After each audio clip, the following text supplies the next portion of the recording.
안녕하십니까. 청소년 교선교회 손종국 목사입니다. 오늘은 제자훈련 세 번째 날이죠. 그런데 우리 시작하기 전에 지난주 얘기를 잠깐 했으면 좋겠습니다. 우리 인생을 살아가면서 하나님과 나의 관계를 갖는 것, 특별히 하나님께서 나에게 베푸신 은혜를 생각해서 중요하다고 얘기했었죠. 하나님 나에게 주신 많은 은혜가 있습니다. 그 중에 하나가 예수 그리스도고 그 외에 모든 걸 주셨는데 우리는 흔히 물, 공기 또는 물질, 건강 이런 걸 생각하시죠. 하지만 제 생각에는 이 세 가지 우리의 생각을 정리하는 게 중요한데 인생을 살아가면 우리에게 필요한 첫 번째로는 소속감, 두 번째로는 자기 가치감, 그리고 세 번째는 자기 유능감이라고 그랬습니다. 우리가 이 부분을 마음속에 잘 두는 것이 신앙생활 하는데 큰 유익이 될 수 있겠죠. 다시 한번 말씀드리면 첫 번째, 하나님은 나를 자녀로 삼으셨다. 그래서 권세를 누리며 살아간다.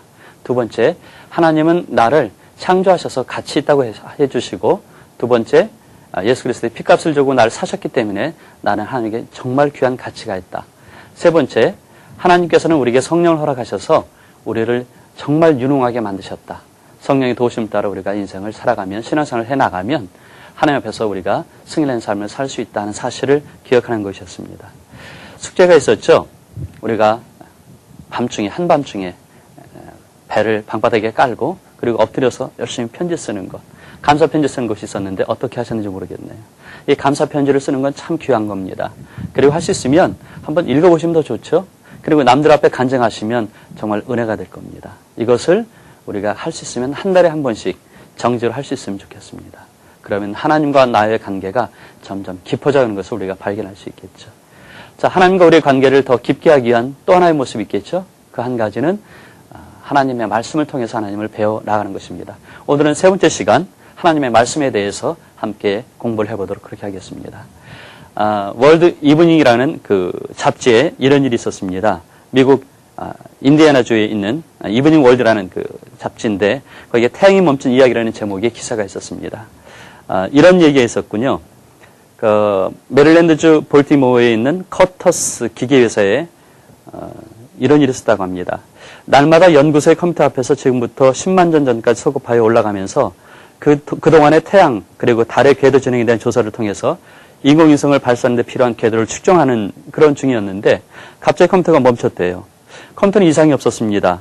그리고 조사 결과 궤도 진행상 꼭 필요한 하루가 없어졌다는 사실을 발견했다는 것입니다. 도대체 왜 이렇게 됐을까? 하루가 없어졌을까? 하는 생각을 가지고 많은 과학자들이 열심히 노력을 했는데 답을 못 얻었죠.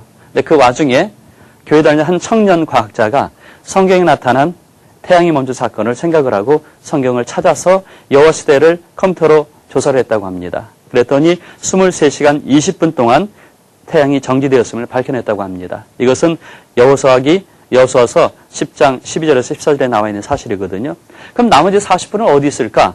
하고 조사를 했는데 열왕기상 20장 8절에서 11절에 나와 있는 태양의 그림자가 10도 뒤로 물러간 사실을 발견하고는 계산해 봤더니 이게 40분이 됐답니다. 그래서 정확하게 24시간이 비워지게 된 것이죠. 성경은 어떤 책일까? 우리 생각할 때 성경이 어떤 내용을 담느냐 더불어서 중요한 것이 이게 믿을 만한 것인가 하는 것이죠. 네, 과학적으로 믿을 만한 것. 그러면서 우리가 성경을 무조건 믿을 수 없다, 신화적이다, 허구적이다라는 생각을 버리는 게 좋을 줄 압니다. 자, 그럼 성경에 대한 몇 가지 사실을 우리가 함께 살펴보도록 하죠. 자, 성경을 위한 제일 중요한 키워드가 뭘까요? 그것은 핵심되는 단어가 되는데 그것은 예수 그리스도라고 하는 것이죠. 성경은 이렇게 말씀하고 있습니다. 요한복음 5장 39절에 있는 말씀인데 너희가 성경에서 영생을 얻는 줄 생각하고 성경을 상고하거니와 이 성경이 곧 내게 대하여 증거하는 것이로다. 성경 말씀이 누구에 대해서 얘기하느냐 하면 나에 대해서, 이 세상에 대해서 물론 그렇기도 하죠. 우리에 대해서 얘기를 합니다. 하지만 정말 중요한 것은 성경은 예수 그리스도에 대해서 말씀하고 있다는 것이죠. 그래서 우리가 성경을 이야기할 때 이렇게 생각을 합니다. 태초에 천지를 창조하시고 그리고 예수 그리스도가 오셨습니다. 그리고 종말에 최후의 심판이 있겠죠. 여기에서 구약이라고 하는 것은 뭐냐면 오실 예수 그리스도를 예언하는 것이고 신약은 뭐냐면 오신 예수 그리스도를 증거하는 것. 그래서 성경에는 가장 중요한 테마, 핵심은 예수 그리스도시다 하는 것입니다. 이렇게 성경을 읽어나가면 성경의 모든 비밀들이 온전하게 풀릴 수 있다는 것이죠. 자, 그럼 이런 성경 말씀은 왜 우리에게 주어졌을까 하는 생각을 가져볼 수 있겠죠? 자, 하나님께서 나에게 성령을 주셨을 때는 어떤 이유가 있을까? 우리는 이런 세 가지를 얘기합니다. 그 첫째, 디모데후서 3장 15절부터 17절까지 있는 말씀인데 하나님의 사람으로 온전케 하려 하셨다고 얘기하고 있습니다. 모든 성경은 하나님의 감동으로 된 것으로 교훈과 책망과 바르게 함과 의로 교육하기 유익한데 10절째 말씀하시죠. 이는 하나님의 사람으로 온전케 하며 모든 선한 일을 행하기에 온전케 하려 함이라. 내가 하나님의 사람이라면 성경 말씀이 없으면 온전해질 수 없다는 것입니다. 요한복음 15장 3절 말씀이 이렇게 얘기합니다. 너희는 내가 일러준 말로 이미 깨끗하였으니 하나님의 말씀을 통해서는 우리가 죄 가운데에서 깨끗해질 수 있다는 것이죠. 우리는 죄의 본성이 있거든요. 죄가 우리를 끌어갑니다. 그렇기 때문에 죄와 결별하기 위해서 중요한 것은 그리스도의 십자가 은혜 그 다음 하나님 말씀을 통해서 날마다 우리를 정결케 하는 노력이 필요하다는 것이죠. 또 예레미야 15장 16절은 말씀하고 있습니다. 만군의 하나님 여호와시여 나는 주의 이름으로 일컬음을 받는 자라 내가 주의 말씀을 얻어먹어 싸우니 주의 말씀은 내게 기쁨과 내 마음의 즐거움이오나. 우리 인생을 살아갈 때 양식이 참 필요하죠. 하지만 하나님이 우리에게 주시는 정말 값없는 은혜. 옛날 이스라엘 백성들이 광야를 여행하는 도중에 만나를 먹었듯이 하나님은 지금도 우리에게 만나를 주시는데 그것이 바로 하나님의 말씀이죠. 저는 예레미야 기자의 이 얘기를 참 좋아합니다. 주께 얻어먹어 싸우니 그래서 내 마음이 기쁘다고 얘기했는데 우리에게 이러한 체험들이 날마다 있어줄 수 있기 위해서 우리가 노력을 했으면 좋겠습니다. 자, 당신은 하나님의 말씀이 나에게 어떤 의미를 가느냐라고 생각을 해보시는지 모르겠습니다. 첫째, 인간이 기록한 책이다 라고 얘기하는 사람들이 있습니다. 둘째, 그냥 읽어서 도움이 되는 그런 고전이라고 생각하는 경우가 있습니다. 그리고 세 번째, 하나님의 말씀이다 라고 생각하는 그런 우리의 신앙의 판단이 있을 수 있습니다. 자, 성경은 뭐라고 얘기할까요? 베드로서 1장 20절 21절에 말씀하고 있습니다. 먼저 알 것은 경의 모든 예언은 사사로이 풀 것이 아니니 예언은 언제든지 사람의 뜻으로 낸 것이 아니요 오직 성령의 감동하심을 입은 사람들이 하나님께 받아 말한 것입니다. 그렇습니다. 성경은 하나님께서 우리가 받아가지고 우리가 기록을 한 것이죠. 여기에 두 가지 차이가 있습니다. 뭐냐 하면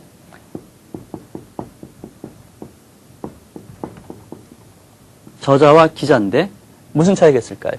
기자는 기록을 한 사람입니다. 저자는 그 내용을 만든 사람이죠. 그러니까 하나님께서 성경을 만드시고 내용을 그리고 하나님의 종들이 기록을 했다 하는 얘기죠. 예를 들어 모세오경, 모세가 기록한 5가지 성경이지 모세가 저작한 것 그렇게 표현하지는 않는다는 것이죠. 자, 두 번째 계시록 1장 19절에도 말씀하고 있습니다. 그러므로 내 본 것과 이제 있는 일과 장차 될 일을 기록하라. 사도 요한에게 하나님께서 나타나셔서 기록해라 하고 명령하셔서 기록된 것이 요한 계시록입니다. 베드로서 3장 15절 말씀도 이야기하고 있습니다. 또 우리 주의 오래 참으심이 구원이 될 줄로 여기라. 우리 사랑하는 형제 바울도 그 받은 지혜대로 너에게 이같이 썼고 하나님께서 바울에게 지혜를 주셨습니다. 그래서 바울 서신이 13편이 만들어진 것이죠. 바울은 어떤 사람이죠? 구약에 능통했던 사람입니다.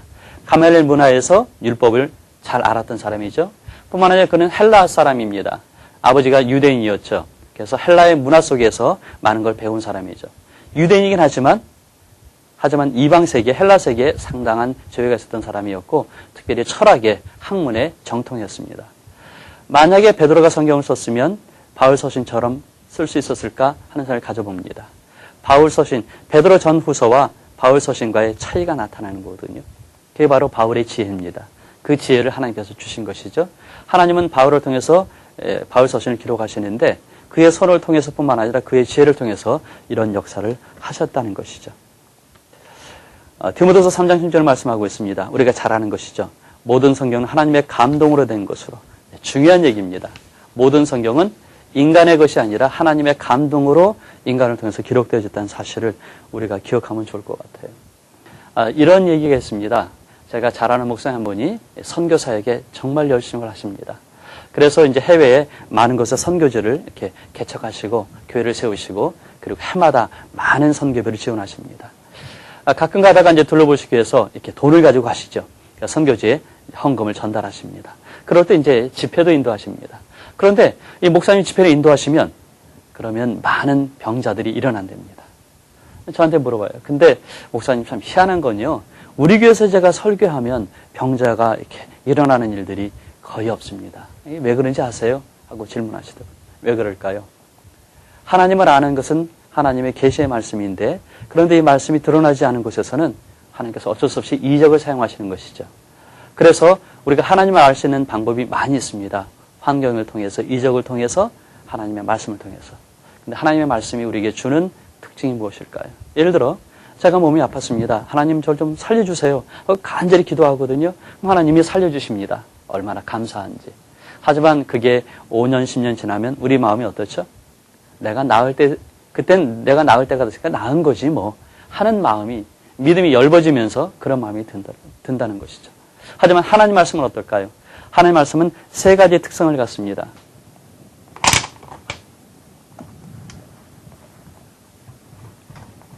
성경이 기록되는 것은 그 첫째로는 보편적이라는 것이죠. 그러니까 하나님 말씀은 기록이 되면 한국 땅에서도 그렇고 미국에서도 그렇고 러시아도 그렇고 어디서나 하나님 말씀인 것입니다. 그러니까 널리 퍼질 수 있다. 그러니까 기록이 참 중요합니다. 나에게 임하신 이적이라는 것은 내가 간증하기 전에는 모르거든요. 하나님께서 역사하신 귀한 사역이 내 삶에 있다 할지라도 이게 드러나기 위해서는 간증밖에 안 됩니다. 간증을 통해서는 멀리 가지 못하죠. 하지만 하나님께서 창세기부터 계시록까지 기록된 모든 하나님이 하신 사역들이 성경으로 기록되면 널리 퍼질 수 있다. 그런 얘기입니다. 그 다음에 두 번째는 보존성입니다. 시간의 구애를 받지 않는 것이죠. 기록된 말씀은 보존이 됩니다. 1년이나 10년이나 100년이나 1000년이나. 실제로 우리 인생은 자꾸 변하거든요. 사람도 변하고 죽습니다. 내가 겪었던 여러 가지 경험들은, 체험들은 내가 죽으면 없어지거든요. 하지만 하나님의 사역은 그렇게 없어지지 않습니다. 기록된 말씀 속에서 살아남아있죠. 언젠가 그런 얘기를 하더군요. 예를 들어 어떤 도시가 전쟁으로 다 불타서 없어졌다. 그럴지라도 하나님 말씀은 남아있다는 것이죠. 아니, 성경책이 다 불타 없어져도 하나님 말씀 남아있는 이유는 여기저기 저작들에 속해 있는 이것들이 모아지면 다시 성경을 기록할 수 있다 하는 얘기를 하는데, 그래서 기록된 말씀이 이렇게 인용되면서 남아있게 되는 것이죠. 자, 그러면 세 번째 뭐냐 하면 불변성이라는 것입니다.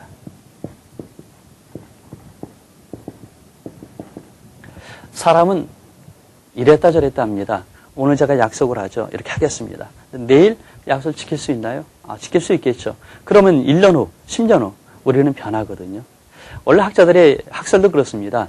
청년 학자 때에는 이렇게 주장하다가 장년이 되면 이게 아니구나 해서 학설을 바꾸는 게 보편적인 현상이거든요.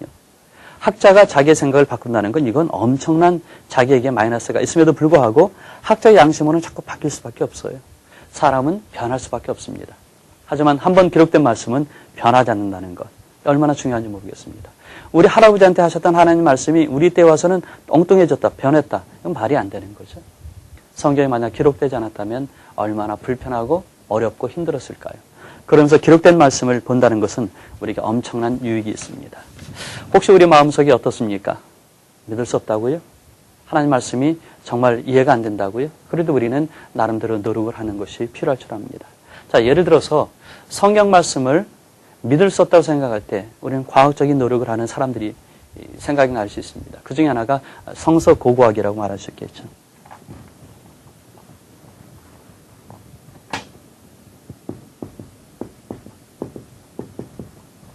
저도 고등학교 다니면서 정말 이 말씀이 내가 믿을 수 있는 것인가 하는 생각이 들 때가 있었습니다. 근데 저를 지도하시던 전사님이 성경 공부하는 시간에 책을 잔뜩 갖고 오셨어요. 그럼 그걸 가지고 설명을 해주시더군요. 특별히 이제 그 설명 나온 기억 남는 것은 여리고성에 대한 얘기였습니다. 여리고성이 빙빙 돌았더니 무너지더라. 어떻게 믿을 수 있습니까? 어떤 학자들이 그런 생각이 들었나 봐요. 도대체 여리고성이 그게 가능할 수 있었을까? 해서 여력으로 추정되는 곳에 가서 발굴을 했답니다. 그랬더니 3층에 있었다는 것이죠. 자, 처음에 여리고성이 세워집니다. 전쟁이 일어나면 이 회파가 되죠. 그러면 모래바람이 불면서 언덕이 이루어집니다. 자, 거기에 또 하나의 성을 세우죠. 이게 또 망가집니다. 다시 모래바람이 있습니다. 그래 이렇게 성이 세워지는데 결국은 이 성도 망가지면 이제 언덕이 생기는 거거든요. 그래서 찾아가서 발굴을 했습니다. 1층, 2층, 3층. 근데 세 번째 층 여리고성의 흔적을 봤더니 이 성벽이 사람이 인위적으로 이렇게 부순 것이 아니라 그냥 넘어갔다는 것을 발견했다는 것이죠. 그렇습니다. 기적을 통해서 하나님의 역사를 통해서 8번 돌자 이게 넘어갔는데 7번 돌면서 넘어갔는데 그렇다는 것이죠. 그러니까 만약에 사람이 전쟁을 하는 통에 됐으면 이 성벽이 망가져야 되는데 일자로 넘어간 것은 달리 해석할 수 없죠. 아, 이렇게 성경은 우리가 믿을 수 있구나 하는 생각을 그때 가졌던 기억이 납니다. 그래서 성서 고고학도 그렇고 또 그런 것도 있습니다. 성경 말씀의 진본을 찾기 위해서 이 사본이라는 게 있는데 성경 말씀이 기록되어진 이 사본을 찾는 모습, 이런 거 학자들이 대단한 노력을 하죠. 정말 하나님 말씀에 그대로 보존된 것을 찾기 위해서 많은 노력을 하고, 그런 과정 속에 성령이 역사하셔서 우리에게 가장 정확한 성경이 기록되어서 우리에게 전달되어지고 있습니다. 자, 그러면 이런 성경 말씀에 대해서 우리가 어떤 태도를 가질 것인가 하는 생각을 갖습니다. 하나님 말씀인데 이 말씀에 대해서 나는 어떤 태도를 가질 것인가. 이런 몇 가지의 모습들이 나오게 되거든요.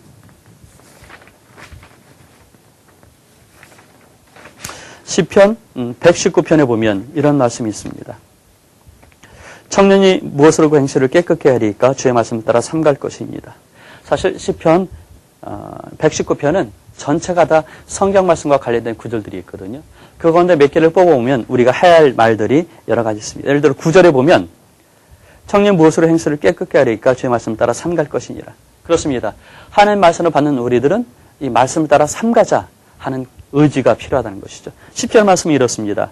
내가 전심으로 주를 찾아 싸우니 주의 계명에서 떠나지 말게 하소서. 아, 내가 주의 계명에서 떠나지 않게 하기 위해서 기도해야겠구나 하는 생각을 가질 수 있겠죠.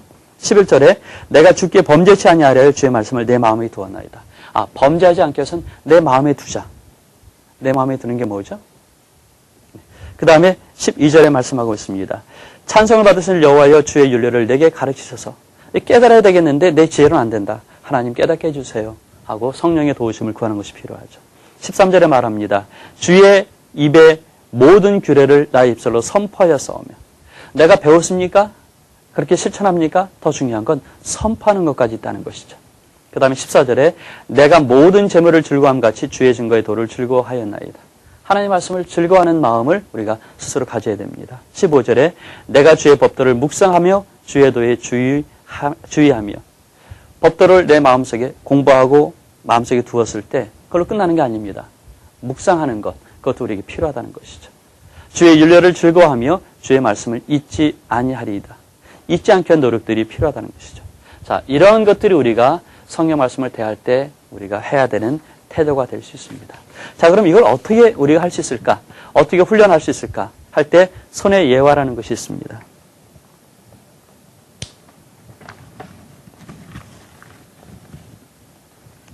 자, 성경 말씀이 있습니다. 이 하나님 말씀을 내 것으로 취하기 위해서 우리가 쓸 수 있는 방법. 꽉 잡는 거죠. 잡기 위한 단계가 있는데 그 첫 번째가 새끼손가락으로 드는 겁니다. 이건 사실 쉽지 않죠? 참 어렵습니다. 자, 들었죠? 하지만 금방 떨어뜨립니다. 손가락 2개를 들어봅시다. 좀 들기 쉽습니다. 하지만 사탄은 또 뺏어가죠. 손가락 3개를 들면 우리가 좀 자유롭게 들 수 있습니다. 그래도 사탄은 뺏어갑니다. 손가락 4개로 합니다. 얼마나 자유롭게 우리가 사용할 수 있겠어요. 능통하다는 말을 듣죠. 하지만 사탄은 또 뺏어갑니다. 이럴 때 어떻게 하죠? 손가락 5개로 잡는 것이죠. 이러면 사탄은 뺏어갈 수 없죠. 이 손가락이 가지고 있는 의미들을 우리가 생각해 볼 수 있습니다. 제일 먼저 새끼손가락. 이것은 듣는 걸 말합니다. 말씀을 듣죠. 그러면 말씀이 내 안에 남아있을 수 있고 사라질 수 있습니다. 우리 씨 뿌리는 비유에 4가지에 있는 것처럼 그러죠. 말씀을 듣긴 들었지만 땅이 단단하면 그러면 살아남지 못하죠. 말씀이 듣긴 들었지만 새가 와서 또 가져갈 수도 있거든요. 자, 듣기. 하지만 더 나아가서는 읽는 것이 있습니다. 하나님 말씀을 읽는다는 것은 사실 약간의 노동이 필요합니다. 하지만 내가 시간을 정해놓고 꾸준히 읽을 수 있다면 많은 말씀들을 내 것으로 취할 수 있죠. 세 번째 손가락은 공부하는 겁니다. 이것은 마치 광산에서 금맥을 찾아가지고 캐내는 것처럼 얼마나 재미있고 그리고 흥분이 되는 일인지 모릅니다. 하지만 이보다 더 나은 것, 4번째, 그것은 암송을 하는 것이죠. 그러면 성경에 능통하다는 얘기를 듣습니다. 말씀을 많이 알고 있으면, 아는 정도가 암송을 하고 있으면, 내 마음에 두고 있으면 사람들이 참 성경을 참 잘하는구나 하고 얘기해 줄 수 있죠. 하지만 더 좋은 것입니다. 뭐냐면 묵상이라고 하는 것이죠. 한번 생각을 해 보십시오. 자, 새끼손가락으로 성경을 듭니다. 그런데 이게 안 들릴 때 엄지로 눌러주면 되죠. 그 다음에 손가락 2개로 듭니다. 안 될 때 엄지로 눌러주면 안 뺏기죠. 손가락 3개로 들지만 사탄은 뺏어갑니다. 엄지로 눌러주는 것이죠. 손가락 4개로 말씀을 배우긴 하지만 취하긴 하지만 뺏길 수 있습니다. 다시 엄지로 눌러주는 것이죠. 그래서 사실은 이 묵상이라는 것은 여기 나와 있는 4가지를 다 어우러주는 아주 중요한 마침이 됩니다. 하지만 이걸로 끝을 낼까요? 아닙니다. 마지막 6번째 중요한 것은 전달한다는 것입니다. 우리가 말씀을 듣고 읽고 공부해서 내 것을 취하는 거 좋습니다. 우리가 말씀을 암송하고 묵상하는 거 참 좋습니다. 하지만 말씀을 받은 사람은 어떻게 하죠? 말씀을 전하는 것이죠. 마태복음 28장에 있는 것처럼 가르쳐서 지키게 하는 것, 또는 사도행전 1장 8절에 말씀하신 것처럼 증인되어서 예수 그리스도의 진리의 말씀을 전파하는 것, 그게 우리가 해야 하는 마지막 모습입니다. 우리가 앞으로 시간을 내어서 이 모든 부분들을 각각 공부해서 내 것으로 삼을 수 있으면 좋겠습니다. 자, 이 시간에 우리가 정리해야 될 것이 뭘까요? 하나님 말씀의 키워드는 예수 그리스도다. 하나님의 말씀에 중요한 내용들을 담고 있는 이 성경 말씀이 과연 어떤 의미로 우리에게 다가와야 되는지, 이건 참 귀한 것인데, 한 가지는 보편성을 갖는다. 그 다음에 오랜 시간이 지나도 변하지 않는 그런 보존성을 갖는다 하는 것을 우리가 잊지 않았으면 좋겠습니다. 그래서 하나님 말씀을 나에게 주신 그 은혜에 우리가 감사하는 마음이 필요하죠. 하지만 우리가 할 수 있으면 성경 말씀을 공부하기 위해서 몇 가지 틀을 갖는 것이 필요합니다. 그래서 성경신학이라는 것이 있고, 그 다음에 성경 본문을 따라가는 주경신학이라는 게 있습니다. 그리고 성경을 보완하기 위해서는 이제 성서 고고학이 있는데, 우리가 이런 여러 가지의 보조 학문들을 통해서 하나님 말씀에 깊이 있는 내용들을 내 것으로 취하는 그런 노력이 병행돼 나갈 수 있으면 좋겠습니다.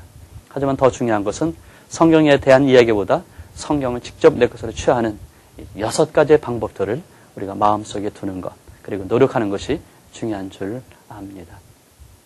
그러면 우리 한 주간 동안 성경 말씀을 일단 내 것으로 취하기 위해서 한번 매일매일 접해보는 시간을 가지면 좋겠습니다.